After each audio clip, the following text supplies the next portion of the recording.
What's happening, everyone? Happy Thursday.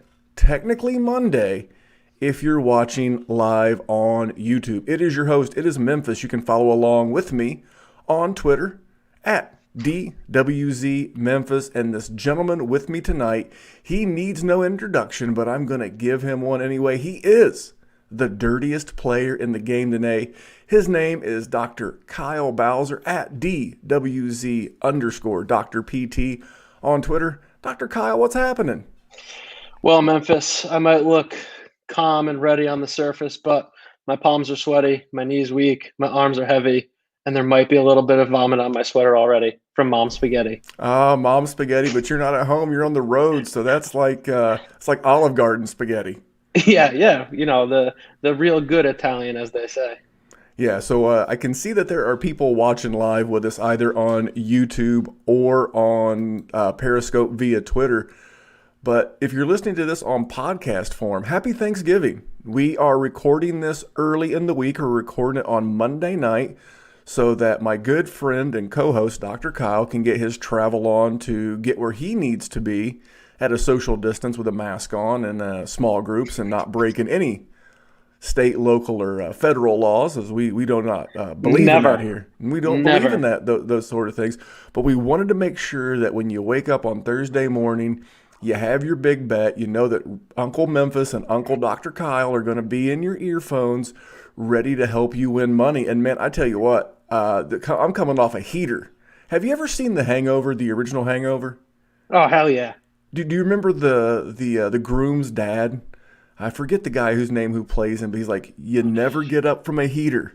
And Yes. dude, I'm on a heater right now. I was killing it on my actual bets. I killed it on the Propcast this week. What about you, man? Did you have a good weekend? Not a heater, net positive. Again, if there's something I'm learning from week to week, it's yeah, I like getting lots of input from other talking heads and other guys with their ear to the ground. But sometimes it can muddy the waters a little bit or cloud my head. I might have got involved in a little bit too much, but again, net positive. Happy to talk about the big bet and what else I learned this week. But still rolling. I think I feel good. I think you feel good. If there's ever a time that the people need to be listening, it's now. Yeah, I went. I'll cover it on the Saturday Player Prop Show again. We call it the People's Propcast. I went 7-3 with one still out open. Now I only officially told people to bet five. I gave a bunch others that I liked. But as of the recording of this show, we have not gotten to the conclusion of Monday Night Football. Had a couple in there. Worst case scenario, I'd be 7-5, but a couple of them look like they could also cash. Could go as good as 9-3. So make sure you're subscribed either on YouTube, following me on Twitter, and or just listening to the podcast. I know podcasts are. I don't want to say outdated technology. That feels odd because it feels like they're just getting going. But if you're looking for something Saturday, you got the 4-day weekend. That's when I've been doing them. I do it around, 5, 6 o'clock in the afternoon, and I get them up in time for Sunday's game. It takes a lot of work. Dr. Kyle, do you have any idea how much time I put into those? If you had to guess, how much time do you think I put into the props? Like, I don't know, 69 seconds. 4 hours. Took me about 4 hours total to get everything done and the show out. But man, it's worth it because it's paying off, and I'm loving it. And people are like, "Why are you guys doing so much gambling stuff? You're a dynasty show." We are a dynasty show. There will be a really interesting Dynasty Warzone. If you're listening to this on YouTube, it'll be tomorrow night with Jerry and a couple of special guests. If you're listening on the podcast on Thursday, go back and listen to yesterday's Dynasty Warzone. We are going to do an impromptu buy, sell, and hold. So the way it's going to work is the gentlemen who are on board with me, they are not going to tell me who I am buying, selling, or holding. They're just going to hit me with a couple of names apiece, and I have to instantly come up with would I buy them, sell them, or hold them in Dynasty. So the Dynasty stuff rolls on. We've got Dynasty Table Talk with Matty Big Chest. We've got the MRI, which is the acronym for Most Reliable Injury Show, with my good friend Dr. Kyle here and Maddie, as well as so many more. So if you're not subscribed on YouTube with notifications turned on, you are missing out because we are giving some really good advice across all platforms of fantasy football. And I have secured, not ready to make it public yet, I have secured the services of a redraft show for 2021. Big things coming, so make sure you're subscribed and 5-star reviews. If anything else, if you're not a YouTube subscriber, you're listening to this on podcast, you're getting ready to watch football, maybe you're at grandma's house illegally, but hey, I'm not going to tell anybody. Your secret's safe with me. Just do me a solid. Slide out back, take a beer and leave us a 5-star. Talk about the big bet. Talk about Dr. Kyle. And if you're a Dynasty player, leave me your trade. And Jerry and I will cover it on the Dynasty Warzone. And you can find us on Twitter at Dynasty Warzone and on Instagram at Dynasty Warzone. And one last bit of plugging and media. If you're not into social media, hey, good on you. You can send us an email. The email address is dynastywarzone@gmail.com. Send me an email, any questions, anything I can do for you, and we'll see what we can do. But Dr. Kyle, thank you for jumping on while you're at work, traveling, being necessary out there in the real world. But are you ready to do some gambling? Oh, hell yeah. Oh, All a right. little too ready. A little too ready. He is amped up. So what we're going to do what I am calling the Fabulous Big Bet Week 12.0 Preview Edition. I will probably get pretty bored after the Thanksgiving games on Friday, and I may jump on and do a 12.5 and mix it in with the players propcast for you guys sometime on Friday or Saturday. So it's early in the week. A lot's going to change. Those betting lines are going to sharpen up, and we want to make sure that you are ready to make some money going into week 12. But before we do, if you've been with us, you've made money, and maybe you're ready to buy a shirt at ViridianGlobal.com. That is VERIDIAN, ViridianGlobal.com. That is our official apparel providing website. You can head over there. We've got tank tops, t-shirts. The hoodies are on back order. We've sold them out. Dr. Kyle, we have sold them out of hoodies. You can't get a hoodie at Viridian Global right now. They're looking for a new hoodie provider because the Dynasty Warzone hoodies have literally broke them. WTF, mate? Hey, if you're going to get in business with us, you want to be ready because we AKA move stuff. We are life takers and heartbreakers, and we're moving stuff over at Viridian Global. But we've got tons of logos as well as some of our own Matthew Poole, if you want to be technical, aka at Matty Big Chest on Twitter. You'll find the Aaron Godgers t-shirt. You will find the Hawkamania t-shirt as well as the Salute to Service t-shirt. You can only get the Dynasty Warzone and Dynasty Happy Hour Salute to Service t-shirts on Viridian Global for about another 5 days. Once the December 1st hits, they're gone. There will be no more. I know there's some broken sizes, but if you're looking to get one, they're pretty limited. And our portion of the proceeds, our profits, if you will, are going directly to charity. I can tell you the guys at Viridian Global are going to one called the Fisher House, I believe, and ours is going to Some Assembly Required. That is an adaptive strength athlete group for military veterans that have had injuries due to serving the United States. So check them out, man. Viridian Global. That's VERIDIAN, ViridianGlobal.com, and get the hookup. But Dr. Kyle, man, give me a quick recap. What was your overall record? What was good? What was bad? What'd you learn? Too many bets to do an overall record. Let's go over the bad real quick. My likes from last week. I liked Green Bay at Indy getting the 2.5, and I liked Arizona at Seattle getting the 3. And like the way those games went, I still don't dislike those bets. They were so close, and there were some things that happened in both games where easily could have went the other way. That first half of the Arizona Cardinals game when their defensive player got injured when the Seahawks didn't have any timeouts and they were marching. That felt like such a bad beat, and then a safety in that game. If I really learned something, it was don't bet on Jacksonville, guys. I was sort of with the Pitt at Jacksonville. I thought it might be a sandwich game for Pittsburgh with the Ravens coming up on Thursday, but I think Jacksonville is just trash. That wasn't one that I really like. Like I liked it, but it was really I wanted to learn, and the only way for me to learn on these is to actually put my money where my mouth is. I did, and now my bookie has some of my money, but I got more of theirs. But giving you a recap of my big bet, if you want to know verbatim what happened in this Jets Chargers game, just go back way before the Jets and Chargers played this past Sunday.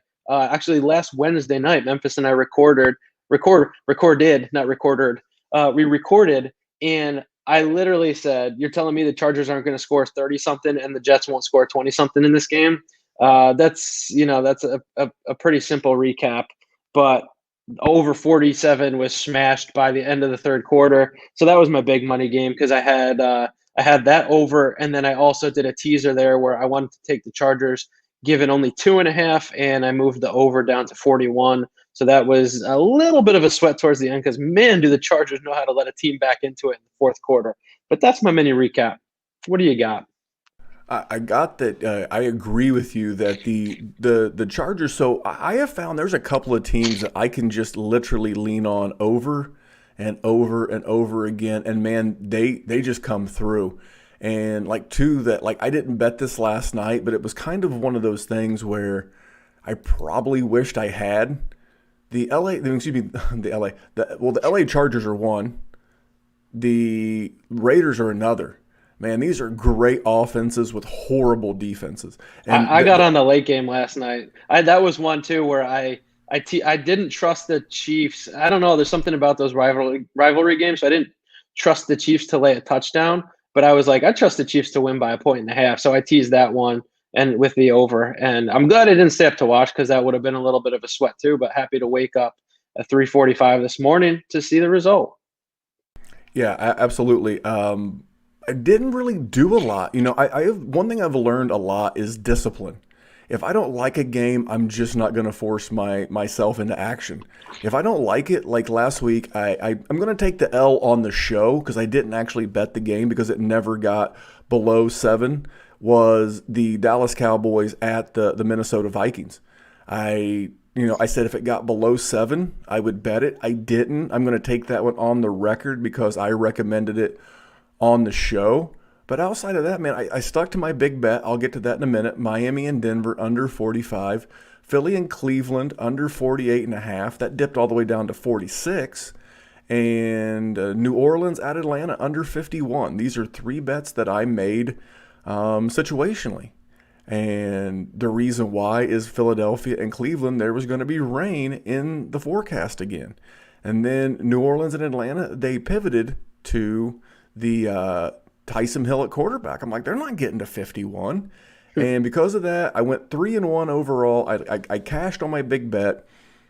Pushes my overall record on the season to 36, 24-2, and 8-3 on big bets, man. And I'm looking to keep it rocking. We are having, a really good run for a couple of guys that now I've been betting.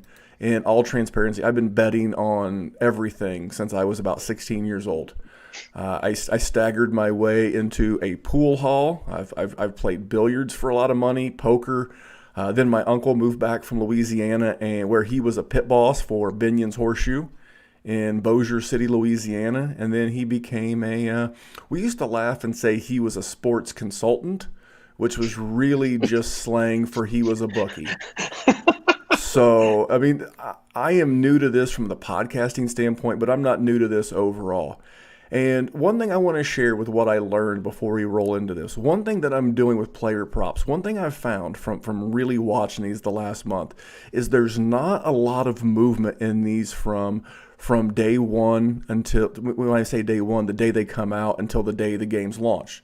So a lot of these start dropping on Friday at lunchtime. And they eventually, on what platform is that, Memphis? Generally, I hate to say it because the folks at mybookie.ag have been so good to us. Yeah. But the DraftKings app, even if you can't bet them, you can still download the app and start looking. Yeah. Because I will tell you, I was helping one of our patrons from the Dynasty Warzone patron chat, JC. And JC's good people, man. And he and I were talking.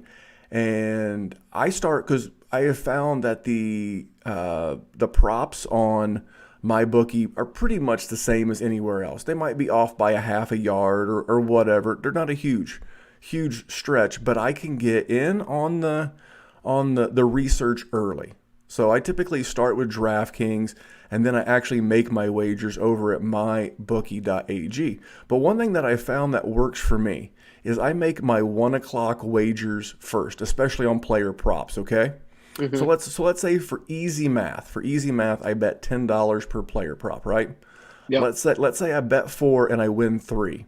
Okay, that means I'm going to get, let's just say for easy math, I'm going to get $60. Not quite 60 because there's some juice in there. Mm-hmm. And I'm going to get $60. So I put my $40 back in my pocket. Then I start betting my afternoon props. So then I might fire, that $30, all over, or $20 over on one prop, or I might make two $15 props. I'm going to start firing their money back at them because most gamblers, and I learned this from my uncle, again, who was a pit boss in a casino, and he watched this. He watched the human behavior and the psychology of this. Most people, when they're ahead, they want to lock up that 10, 20, 30, $50 W. They want to lock it up. They want to stick it in their sock and run out the door. But when things are going bad, and usually when that's happening, things are going perfectly for you, right? You couldn't miss if you tried. Mm-hmm. And they don't raise their bet. They don't get aggressive. They don't start shooting the house's money back at them. And that's backwards. Because when things are going horrible, you can't catch a winner. You have every game feels like it ends like the Cleveland game last week when Nick Chubb runs out of bounds at the 1 yard line. And when that's happening to you, that's when people want to fire more money because they're stuck. I just need one more to get even. I just need one more to get even. When things are going great, up your bets. And that's in any kind of gambling. When things are going horribly, minimize your bets. It's how you protect your bankroll. Getting a case of the red ass and just firing, that stuff is a quick way to go broke. So that's just something that I've learned a long time ago, but I think it's a good thing. I'm a very disciplined gambler, and that's why I'm able to handle it. So anyway, I thought I would share that. What do you think, Dr. Kyle? And if you don't like that, you can tell me to go stick it up my ass, and then you can get into your first game you like. Memphis, you don't seem like the type of guy I'm going to tell to go stick something up their ass. So I'm going to tell you the first game I like. So a quick turnaround here for us. So I haven't dove in into every game in depth. So I didn't get a chance to tease out over under so much this week like I've gotten to in the past as you've turned me on to them. So there's some quick spreads that I like already. And the first one that popped out was Seattle going to Philly on a long rest, laying only 5 points. What is wrong with Philly? Like, I feel like that's the only point I have to make for this. Like, is Philly keeps every week they keep going up against an opponent where the talking heads, whoever it may be, guys who actually know football. I'm not saying we don't actually know football because I think we do. We usually break down the games pretty well. Just talk about how if Philadelphia does this and that, they should walk away with this one. And just game after game they disappoint. And I don't, there's so much wrong that I don't see them getting out of this dysfunction anytime soon. And I think Seattle is doing a better job of learning about themselves on the fly. So we have a West Coast team coming east, but it's a Monday night game. So I think that takes a bit out of that, especially Seattle played, on Thursday night last week. So they have the long rest. Philadelphia is so banged up. And for those reasons, I like Seattle laying the 5. I think I actually already put a bet on this one where I teased it down to Seattle getting 1, and then I teased the over down 6 points to get that. I can't tell you what that is offhand. Yeah, I wanted to jump in because a lot of the numbers we're going to quote, remember, we are recording this on a Monday night if you're not watching on YouTube. And if you just watched on YouTube and subscribed with notifications on, you wouldn't have these headaches. But anywho, if you're listening on the good old podcast on Thursday, these lines and numbers we're referencing are direct from the look-ahead lines. So that's the lines that usually come out Sunday, usually end on Monday, and these may change a little bit. I will tell you, I have not experienced a lot of change in the look-ahead lines. I don't know what you've seen. A little bit like the Cowboys and Washington, which is the first game I'm going to talk about. It opened at the football team getting 1.5, and that's what a lot of the wise guys in Vegas are giving home field this year. in the COVID year. Now, normally home fields between 3 and 4. Dallas would be a 3. Seattle with the 12th man in a non-COVID year would be a 4. But in that 3 to 4 range. So this opened up as basically a pick 'em with Washington getting a little bit of love for being the traveling team. I'll tell you, I like the football team. They are top 10 in defensive yards per play, and they are top 10 in points allowed. So I know the Cowboys are coming off of an impressive win at Minnesota, who had been doing well. I'm not falling for the banana in the tailpipe. One that I like already is I'm going to take the 3 points with Washington. I'm taking the better defense. And if anything, as they're currently constructed with quarterback and everything, I think these offenses are pretty close. And I know you're going to tell me, but Memphis, I got Zeke Elliott and Amari Cooper. And you know what? I think Logan Thomas, Terry McLaurin, J.D. McKissick, and Antonio Gibson are just fine. And when the Dallas Cowboys defense is dead last in just about every statistical category, I'm in. Let's see them replicate that energy they brought on Sunday against Minnesota. But for now, I like it. I've not bet it yet because I do think it will go to 3.5. Dallas is an extremely public team, and I could see the money flooding in on Dallas. So I could see this number going up 0.5 point if I get the hook, as it's called in the gambling world. If I get the hook, if I get the 3.5, I will fire. But for that reason, right now, I have to call it a like. What do you think, Dr. Kyle? And then give me another like.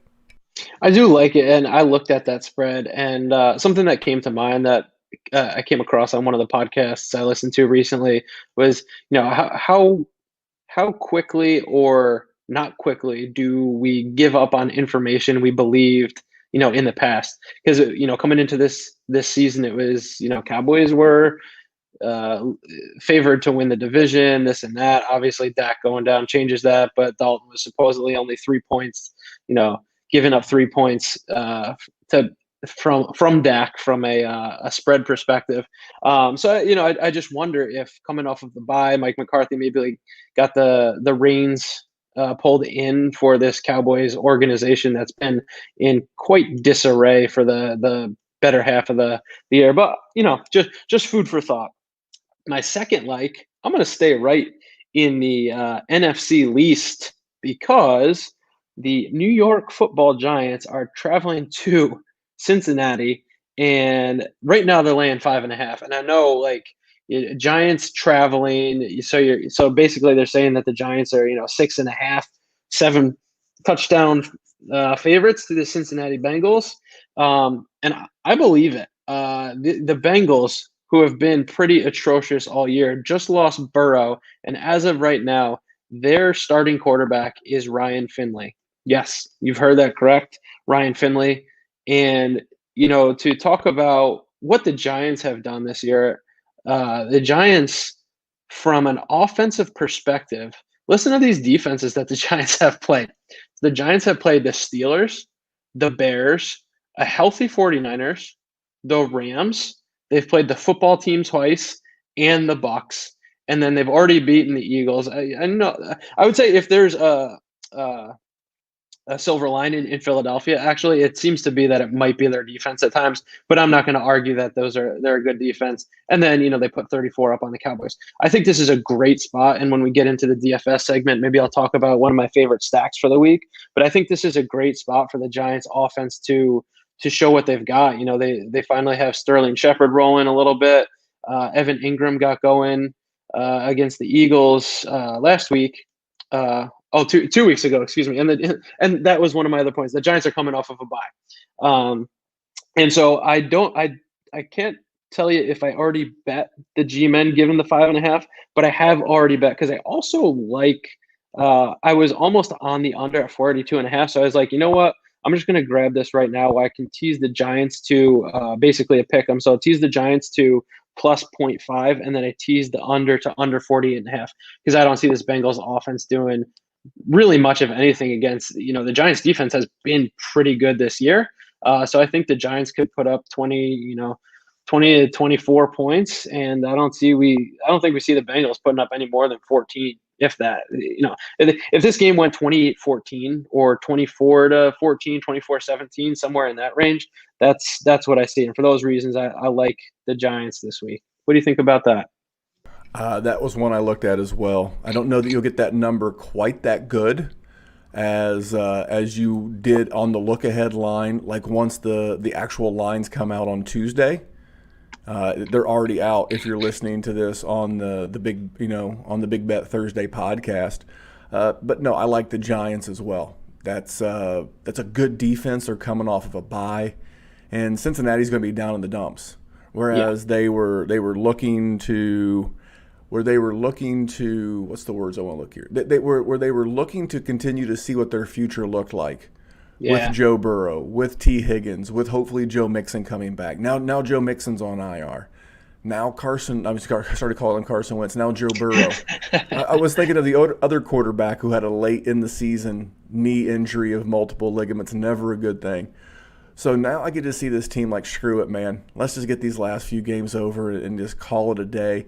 It really sucks. It's horrible for the kid. I'm going to go back to one of my tried and trues, but I'm not going to go with an over. It's going to surprise you. I am going. I like the Las Vegas Raiders giving it's 2.5 currently on my bookie. But I think that may change. If I can still get it at 2.5 when it goes live tomorrow, I will get it at live 2.5 tomorrow. Because if there's ever a good loss, it was Sunday night versus the Chiefs. If Jonathan Abrams does not blow a coverage trying to take Patrick Mahomes' head off and leaves Travis Kelce wide open, the Raiders might win that game.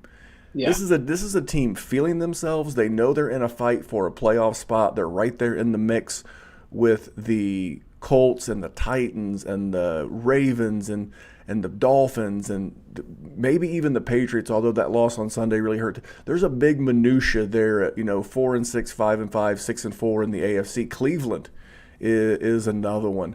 And they know they have to win. And I think they're going to go in there with a little bit of swagger. They know they beat Kansas City in Kansas City. They know they gave Kansas City everything they could possibly handle. And this is an Atlanta team that just literally got their face peeled back by the New Orleans Saints. No Julio Jones. And, well, he's a quote-unquote game-time decision. Why are you going to play your 31-year-old wide receiver with a hamstring injury in a game that means nothing now? Had they won last week, okay, maybe I'd hear you out. Maybe they'd be 4-6, and maybe in the NFC they could have got hot. But why? Why risk it at this point? So I like both, and I like Oakland, and I like the under. As crazy as that is, that's a big number. Ooh, under with the Raiders? 56.5 is a big number, man. Gigantic. It's a big number. And I just, I've seen Atlanta in a couple of spots where it was supposed to be a smash over, and they just hadn't. I remember the Lions and the Falcons game. Felt like it was going to be a smash over, and it just wasn't. So normally I like the Raiders over. I just don't think Atlanta's going to be able to muster the offense. Matt Ryan just got sacked 8 times. I can't do it. I like the under, but I'm going to give it to you for a big bet, man. Let's get a big bet. Let's do a little DFS. And let's get these people back to Turkey Day. My big bet, I'm going away from the over-under this week because I haven't decided how I feel about all of them. But say what? The Los Angeles, I can't do anything in the fourth quarter Chargers are going to be traveling thousands, maybe tens of thousands of miles east to cold Buffalo. It's supposed to be in the 40s this Sunday for a 1 p.m. game, and Buffalo is laying less than a touchdown, which is why I already grabbed that, because I have to think Buffalo coming off a bye. Buffalo going into their bye week with the Dolphins hot, the Patriots a little bit hot.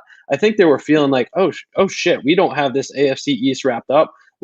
We want the cushion now. I think they are going to be fired up to get out in front of this Chargers team that's traveling so far. This one has. I think this line's going to be moving pretty quickly, so I grabbed it before I hit a touchdown. That's my big bet. I really don't have much to say other than that. I know that Herbert's good, but The Herb. coaching, yeah, Herbert's good, but it's not going to over. Josh Allen's better still, and Sean McDermott, who's got all the makings for Coach of the Year. Um, yeah, Anthony Lynn, take a hike whenever you're ready.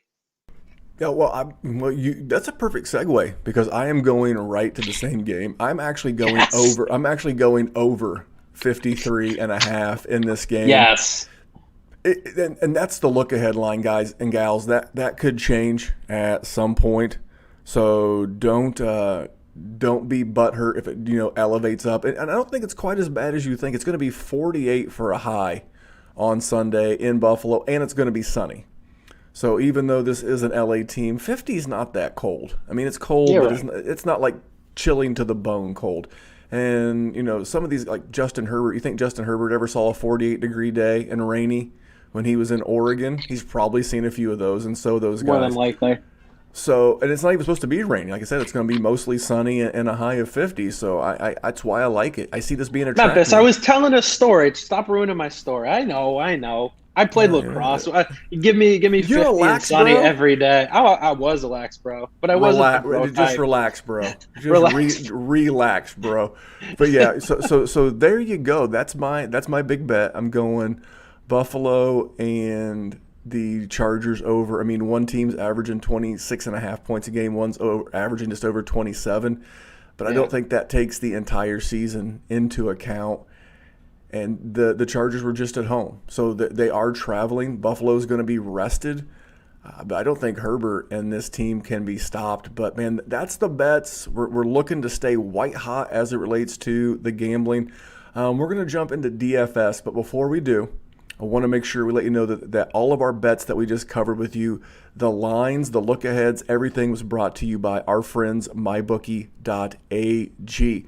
If you're looking for a testimonial, follow my man on Twitter at JC Alexander. I think it's at Coach Alexander if I remember correctly. He'll tell you the customer service has been great. The sign up bonus, the everything that you get for signing up, and all you got to do if you're listening on the podcast, hit pause, go into the show sheet. There's a hyperlink takes you right there.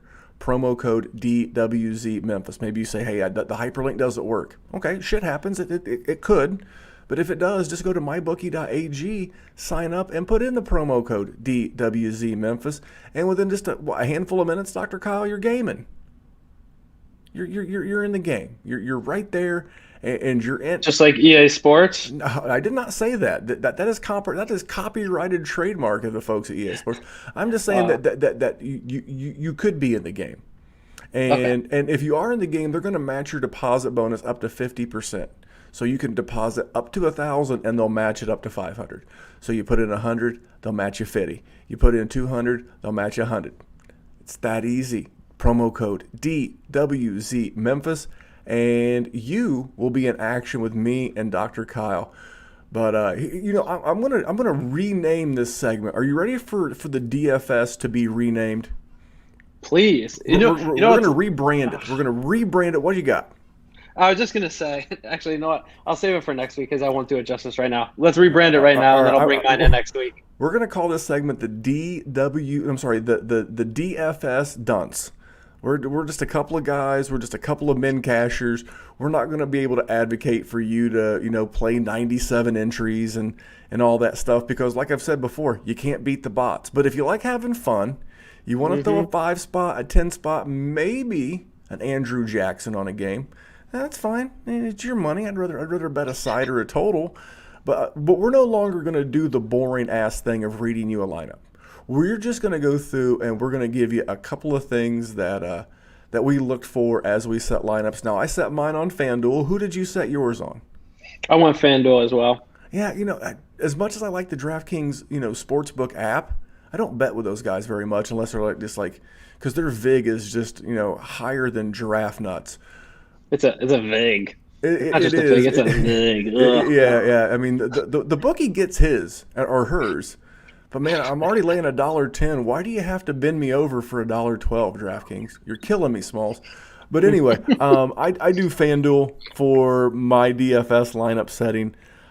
Maybe next week we'll do both. I'll be a little bit less lazy. I'll go over to the DraftKings app, and I'll give you pricing on both. How about that? So our first thing we're going to tell you, we're going to give you our stack of the week. Stack attack. Dr. Kyle, what is your stack you're looking at? I got I got three right now. So, I talked about this as one of my likes. I really like the Giants this week against the Bengals.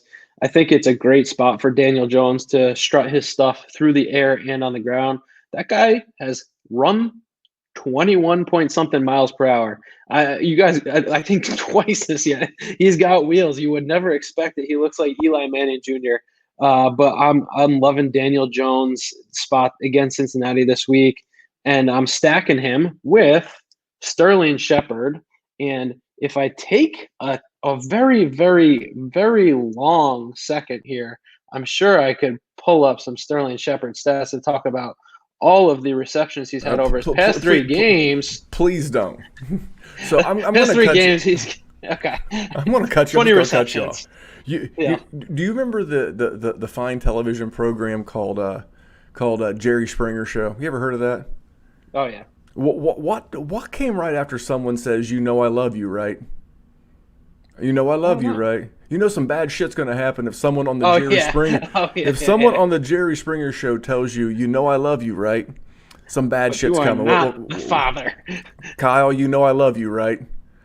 I can't let you advocate for Sterling Shepard and Daniel Jones. This game's got an over-under of 41.5. It's going to be the Wayne Gallman show. If you wanted to get some cheap Wayne Gallman, I would co-sign. My stack attack is I'm going to go a little bit weird because you look at the matchup and you're like, whoa. I'm going to go touchdown Tommy because here's the thing. I'm going to talk about Kyler in just a second. I'm going touchdown Tommy Brady, and as of right now, I've got his man Chris Godwin in there. On this Monday night game, we saw Mike Evans get a tutty. We saw Antonio Brown get a lot of receptions.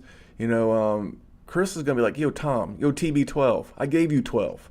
Hook me up, man. Take care of your boy. I couldn't go Kyler. Uncle Bill Yeah. Belichick usually has something Traveling special. east, yeah. Traveling east into the clutches of Uncle Bill Belichick and what he does to year one and year two. He's gonna pull the quarterbacks. rain dance on Sunday morning too somehow. It'll be a monsoon, and on top of that, you're a doctor. Kyler's got an AC sprain, an AC joint sprain. Supposed to be no big deal, but as a guy who's battled a shoulder injury or two in my day, an AC joint sprain of the shoulder does not sound like a day in the park. So what do you think about my stack? Tell me real quick for the listener about that injury, and then give me let's see, give me your high dollar honey. That's the person that you're going to spend up for this week. So the AC joint is this bad boy over here where your clavicle meets the shoulder. If that thing is aggravated, you will not have fun doing this with your arm and or following through. Really, it will just throw off all his mechanics. Is it definitely on his throwing arm? Yes, that is correct. If you watched the Yeah. Seattle game on Thursday night, he was on the side of the field. They were stretching him out, putting some Yeah. heat on it. Now he has 10 days to rest, but I mean, I couldn't. I mean, especially as much as he throws. By the way, Yeah. as much as he throws the ball. And I don't like this game for DeAndre Hopkins. He has had some of his career worst games against Stephon Gilmore and the Hoodie back when he was with the Texans. So I don't like either one of these guys, especially at their cost. I think Kyler's the number one expensive quarterback on FanDuel, and Hop is like the second most expensive wide receiver. I couldn't do it. But give me a guy you will spend up for. Dalvin Cook. Who? Dalvin Cook. He's cooking. What's he He cooking? is cooking. He's cooking everything. He's cooking touchdowns. He's cooking rushing yards. He's cooking receptions and receiving yards.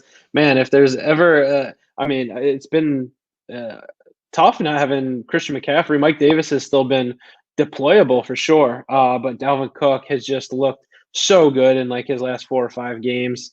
He really is solidifying himself as one of the top 3 running backs. And, I know Alvin Kamara is up there this week, but he only drew a target or 2 last game. And I do wonder with this New Orleans Taysom Hill led offense, if things are going to be distributed differently. So I'll be avoiding Kamara. And at the top on FanDuel right now, there's not much else out there. So I actually had a lineup this last week where I was like, who's like the cheapest quarterback I could get that's going against a bad defense? And Joe Flacco was way down there. And then I got Dalvin Cook and Kamara in there, and a lineup I was feeling good about. And then Kamara laid an egg, and I was only 6 points from cashing some money in the Millie Maker. The old Min Cash. The old Min Cash. But Dalvin Cook I'll pay up for, and I'll always pay up for Travis Kelce or Darren Waller. They seem to be, in this ugly tight end of a season. They seem to be pretty reliable. Yeah, who are you paying up for? You stole mine. Mine's Darren Waller, 7,100. He's the second most expensive tight end on the board. Atlanta, I believe, is dead last. Dead stinking last against the tight end on the season. That is correct. Number 32. And Darren Waller just can't be stopped, man. He just cannot be stopped right now. I was so wrong on him. You talk about taking the L. I'm going to throw one up. I thought he was a flash in the pan. Dude, he took that pan, hit me upside the nugget with it, and is cooking up nothing but fantasy goodness. So I'm going to pay up for him, and then I'm going to call my Chalk Dust. Now, Chalk Dust is the guy that everybody should have in your lineup, and maybe I'm just a glutton for punishment. I don't know.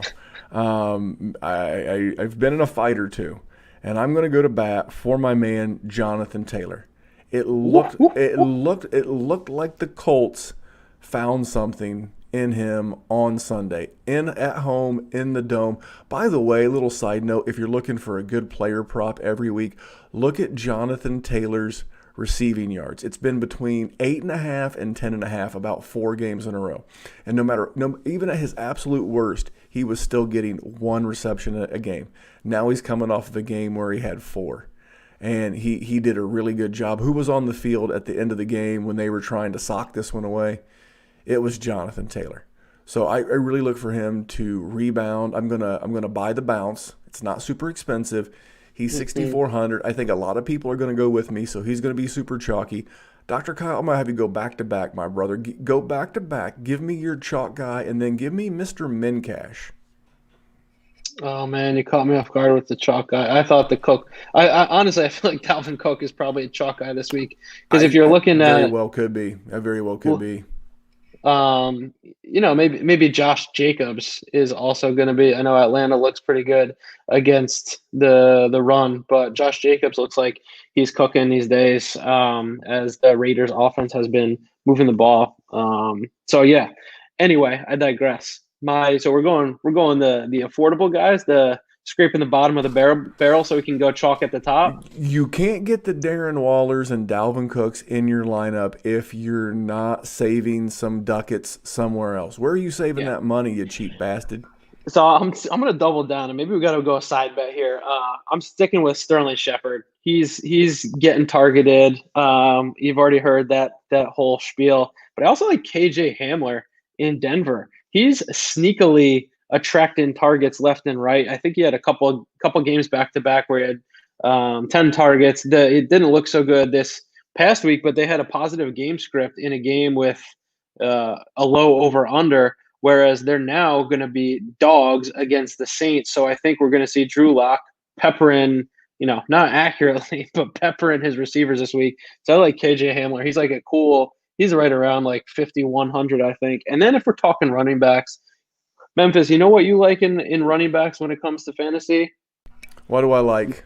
Volume and value. And Kalen Ballage has both. The Bellagio.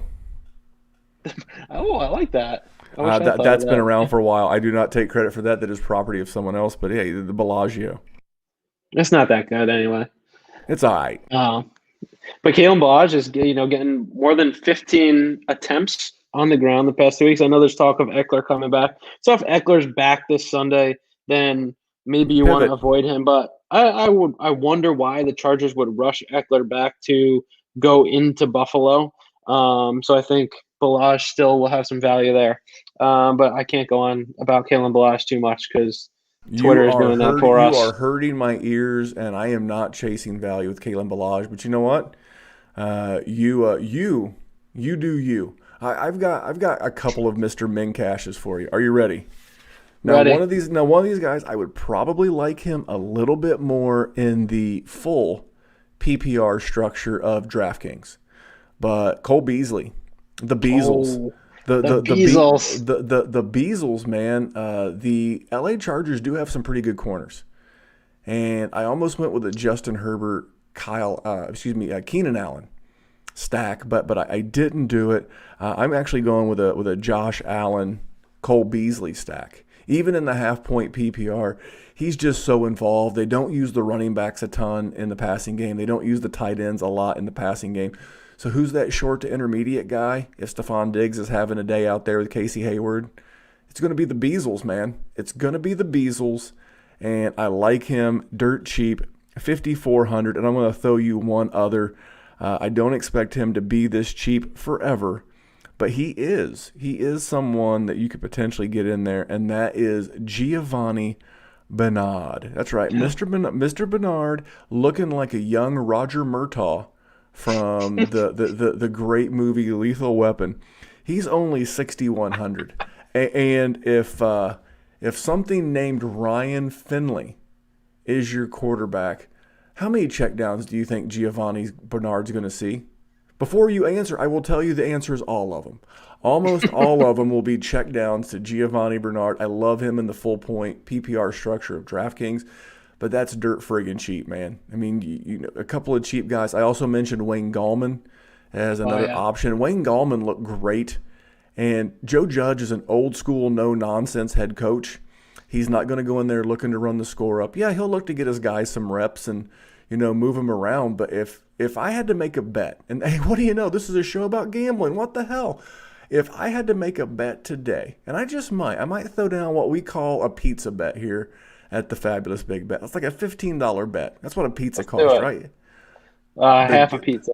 The Giants plus 350 to win the NFC East.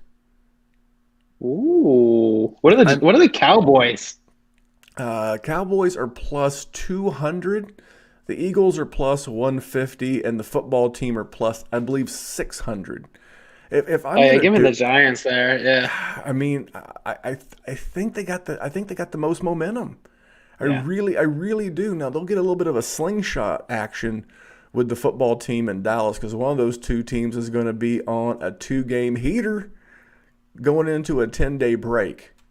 So there are some advantages to those two teams. But there you go, Dr. Kyle. I was going to keep this thing to a half an hour, but what do you know? We managed to churn out about 50 minutes. too much fun. Too much fun talking about props. Maybe I can catch up with you on Friday or Saturday. Maybe you can jump on and do the prop show with me. Maybe we'll throw some more wagers out there. But man, we know we're recording this early in the week. We know the look ahead lines are what they are. If you have any questions, man, where can they find you on this world of social media? At DWZ_Dr. PT. Slide right into the DMs. And if you're a part of the Patreon, which if you're not, you should be, I'm happy to field a free or an individual message and group me. My man JC and I were always going back and forth about our bets. We got going on that right now. I think we're taking some victory laps on this Rams. If actually you want to see, go to my Twitter right now and see the thread I started today about Tom Brady against NFC teams this year, at home this year, and in evening games this year. This had all the makings of a Rams game. So, oh, Black Betty, Rambalam. All right. Well, anyway, we're gonna move this thing on down the line. I'm gonna get Dr. Kyle out of here. He's got to get back to work, man. He's doing double duty on a Monday night. He's gonna go jump on with my man Matty Big Chest. They are gonna record the Dynasty Table Talk and the Dynasty's MRI Most Reliable podcast. Yeah, I know I screwed that up, but hey, it's live radio. It's all for free. It's all for free. We leave it all in for you, the consumer, to enjoy all of it. But you have anything else before you go back to work? if you're going to watch Maddie and I do the MRI and the table talk fun drinking game for yourselves, have a sip every time Maddie mentions DeAndre Swift or Antonio Gibson. As the head of the Dynasty Warzone, along with Jerry, I am not responsible for any deaths related to alcohol poisoning due to consuming. Love you, Maddie. Due to consuming that much alcohol while listening to Matty Biggs. But anyway, on behalf of that man, his name is Dr. Kyle. You can find him again on Twitter at DWZ_Dr. PT. My name is Memphis. You can find me at DWZ Memphis, and we'll remind you that here at the Fabulous Big Bet Podcast, money won is twice as sweet as money earned. We'll see you back here sometime later in the week. Thanks for tuning in. Happy Thanksgiving, everybody.